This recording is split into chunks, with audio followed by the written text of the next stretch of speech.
Hello बच्चों, let's read the question first.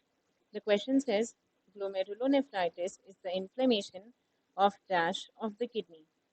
यानी कि इस क्वेश्चन में जो हमारा की कॉन्सेप्ट है वो होगा ग्लोमेरुलोनेफ्राइटिस।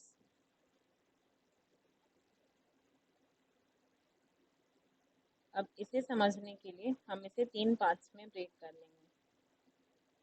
ग्लोमेरुलोनेफ्र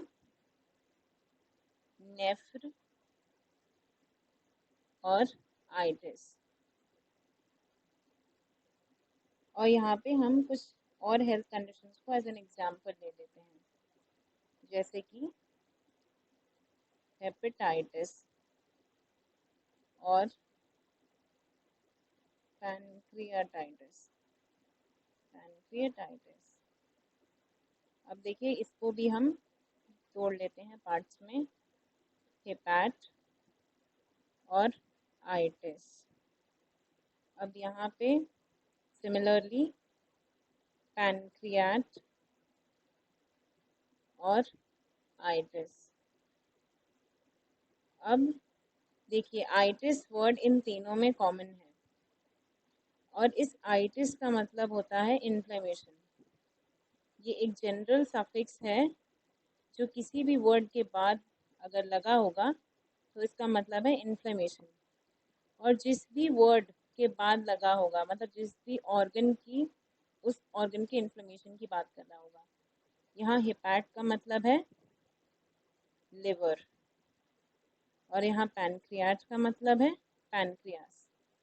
यानी पैनक्रियास में इन्फ्लेमेशन है तो पैनक्रियाटाइटिस और लिवर में इन्फ्लेमेशन है तो हेपेटाइटिस।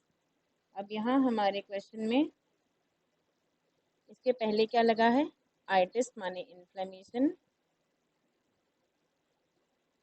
कहाँ, नेफ्र यानी नेफ्रॉन जो किडनी का पार्ट है, और ग्लोमेरुलो मतलब नेफ्रॉन का भी कौन सा हिस्सा, ग्लोमेरुलस।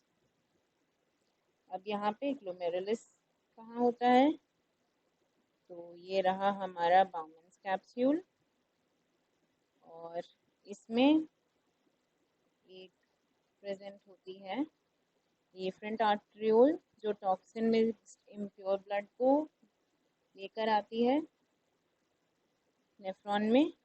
और यहाँ पे होता है कैपिलरी लाइक नेटवर्क जो मेन फिल्ट्रेशन का काम करता है और यहीं से प्योर ब्लड लेकर के एक एफरेंट आर्टेरियोल बाहर निकलता है। तो ये जो आपका कैपिलरी लाइक मेश वाला ये जो नेटवर्क है ये ग्लोमेरुलस है। जब यहाँ इन्फ्लेमेशन हो जाता है, जब इस पार्ट में इन्फ्लेमेशन हो जाएगा तो उसको हम कहेंगे glomerulonephritis. So the answer to your question will be glomerulonephritis is the inflammation of glomerulus, which is the part of nephron in the kidney. So I hope you understood the concept. Best of luck.